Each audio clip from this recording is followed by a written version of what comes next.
For most of her life, she believed something was wrong with her, even when she could not explain what it was. The feeling showed up quietly in the background of everything she did. It appeared when she struggled to stay consistent, when she felt tired for no obvious reason, and when motivation disappeared just as she thought she had finally found it. Whenever something did not work out, she asked herself the same question. She asked why she could not be more disciplined, more focused, or more put together like other people seemed to be. She assumed the problem lived somewhere inside her, and she spent years trying to locate it. She read books, followed advice, and watched videos that promised answers. Each new strategy came with hope, and each failure came with deeper disappointment. She learned how to start over very well, but she never learned how to feel at ease with herself.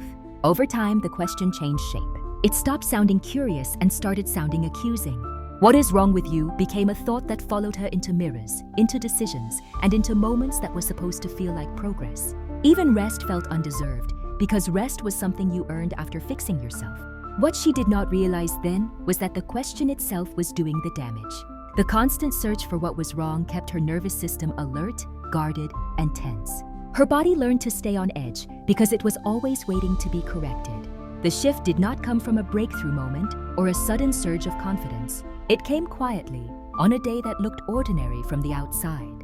She noticed how tired she felt, not just physically, but emotionally, and she recognized that she was exhausted from trying to diagnose herself. For the first time, she paused before asking what was wrong. Instead, she asked a different question. She asked what had happened to her and what she had been carrying for so long without support. That question changed everything. It made space for compassion instead of criticism. It allowed her to see that her habits were not random, and her struggles were not signs of failure. They were responses to pressure, stress, and years of believing she needed to earn worthiness. As she stopped interrogating herself, her body responded in ways she did not expect. She felt less tense. Her thoughts softened. The urge to punish herself when things did not go perfectly began to fade. She was no longer trying to fix a broken person because she was no longer treating herself as broken.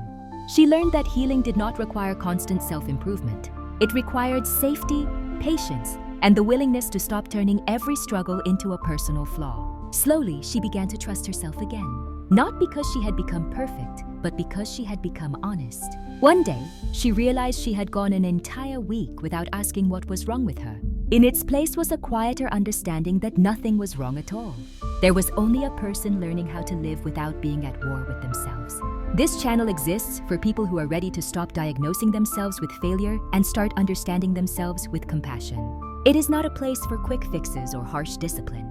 It is a place for people who are tired of starting over and ready to begin again, gently and truthfully. If this